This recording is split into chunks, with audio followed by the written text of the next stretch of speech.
প্রথমে A inverse এর formula আমরা বসিয়ে দিলাম adjoint of A by mod A. তো এটাকে দুদিকে এ দিয়ে মাল্টিপ্লাই করে দিলাম।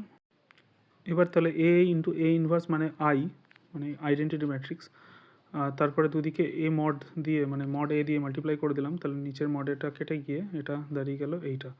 তাহলে দুদিকে যদি এটার আবার মড নিই তাহলে দেখো কি দাঁড়াচ্ছে, মড এ আই তার আবার মড এটা হচ্ছে একটা স্কেলার কোয়ান্টিটি, স্কেলার কোয়ান্টিটির যদি মড নিই তাহলে এই ফর্মুলাটা আমরা জানি যে কে ইন্টু আই করলে কেটা বাইরে চলে আসবে আর কে টু দি পাওয়ার এন হয়ে যায়। তাহলে স্কেলার কোয়ান্টিটি এখানে এ, তাহলে এ টু দি পাওয়ার এন হয়ে যাবে একই রকমভাবে।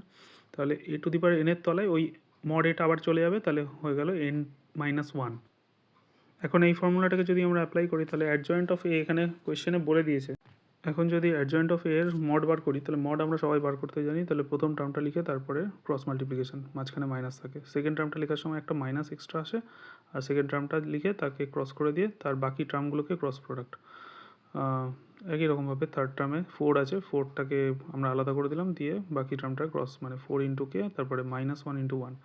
এইভাবে যদি বাকি ক্যালকুলেশনটা আমরা করি তাহলে দেখতে পাবো যে এটা বেরোচ্ছে হচ্ছে 15K বেরোচ্ছে, আর ওটা 2 + 4 6, তাহলে 15K + 6 এটাই হয়ে গেল আমার অ্যাডজয়েন্ট অফ এর মড। এবার আগের ফর্মুলাটাকে যদি আমরা এখানে ইউজ করি তাহলে মড এর ভ্যালুটা আমাদের কোয়েশ্চেনে বলে দিয়েছে 6, তো মড এর জায়গায় 6 বসিয়ে দেবো, আর এনটা হচ্ছে আমার নাম্বার, মানে হচ্ছে এখানে কত অর্ডারে আছে, অর্ডারটা এখানে 3/3, তাহলে এনটা হচ্ছে 3, তাহলে 3 - 1 মানে 2, তাহলে 6 টু দি পাওয়ার 2 হচ্ছে 36। তাহলে এখানে 36 থেকে -6 মানে 30, 30/15 মানে 2 হয়ে গেল, এটা আমাদের অ্যান্সার। থ্যাংক